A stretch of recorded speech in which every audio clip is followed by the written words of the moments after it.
Good morning. Our next guest has been in the senior housing industry for over 18 years, and she is a certified aging service professional. She, like many of us, has had her own personal journey with her family members, and from that has become an author of 2 books, her latest book being Your Senior Housing Options. And with that, I'd like to introduce Diane Mason. Welcome, Diane. Thank you. Happy to be here.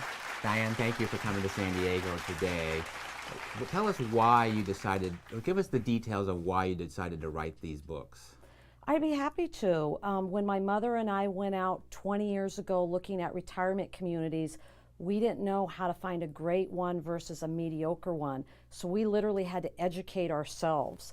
And we went to 20 different places over a 2-year period of time till my mom found the perfect place for her. And it was a continuing care retirement community up in Seattle, Washington. 6 months later, I was working where my mother lived. And after all these years in educating seniors and helping them, I've actually seen seniors be smart and plan ahead like my mother did at 75 years old.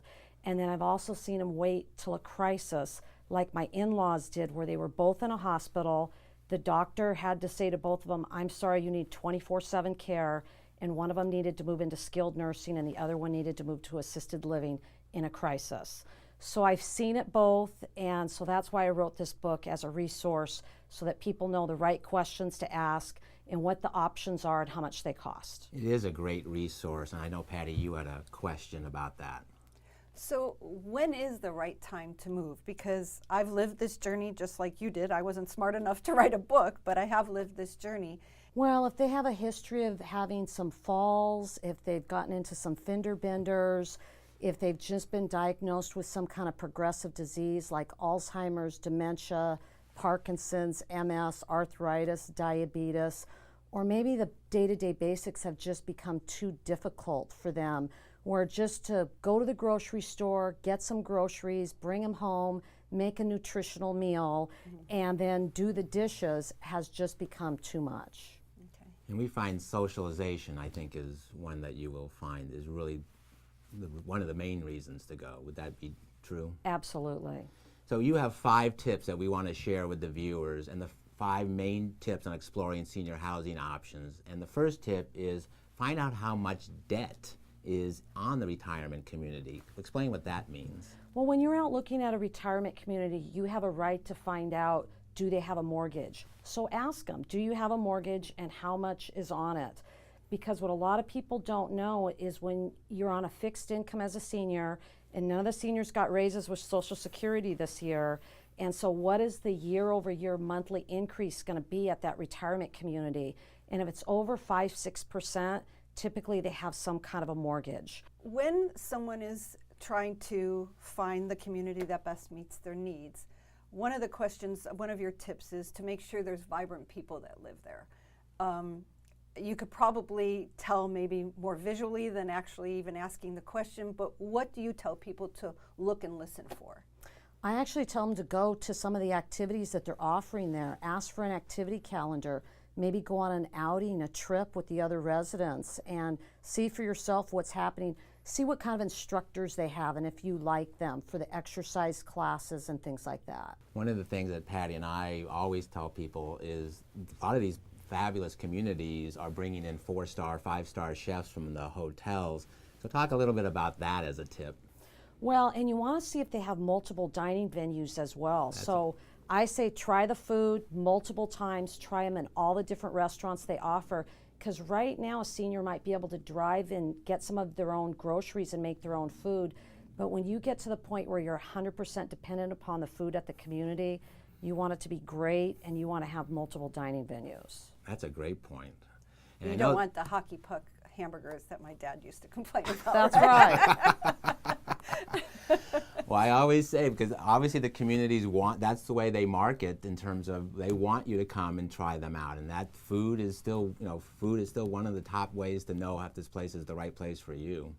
Patty? So one of the other tips is to understand the longevity of the staff, because a lot of communities, staff comes and goes, and that is not only difficult on the community to manage, but it's also difficult for the residents because they do get attached to the staff. what is one of your advice when you're talking about asking that type of question? Well, probably the easiest way is if you're going to 4 retirement communities, ask at every single one, how long has the administrator worked here? And typically 3 out of 4, the answer will be less than a year. Wow.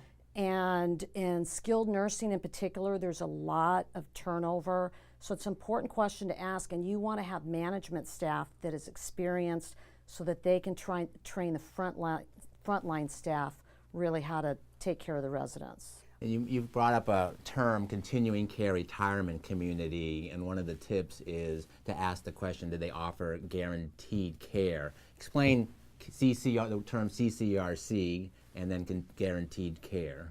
Well, when my mother moved into a continuing care retirement community, she lived in independent living for 8 years, assisted living for 7, and skilled nursing for 2. So it had all 3 levels of care. That's continuing care. And what I didn't know and what my mother didn't know when I started this journey was that she was going to run out of resources because she ended up being in a higher level of care for a really long period of time. And so 9 years between assisted living and skilled nursing. And the statistics is that 20% of us are going to need to do that for over 5 years. So you want to find out, because when my mom ran out of her resources and she was on a Good Samaritan Fund there that they offered, I said, okay, so she's going on the Good Samaritan Fund. And they said, well, there's 10 people on it, it's full. So unfortunately for a resident, fortunately for my mother, one of those people passed away and my mother became number 10.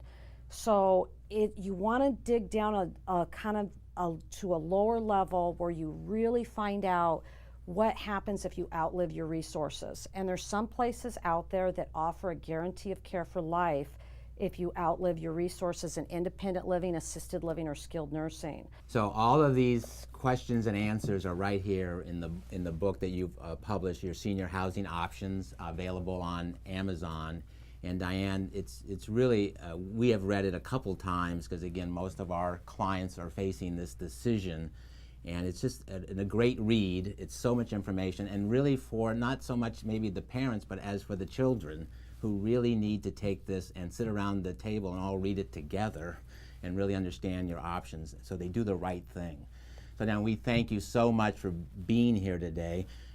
Hopefully you will continue to publish articles, you'll continue to write books, and it's really an honor to have you down here today. So stick around for more Senior Stay or Go TV.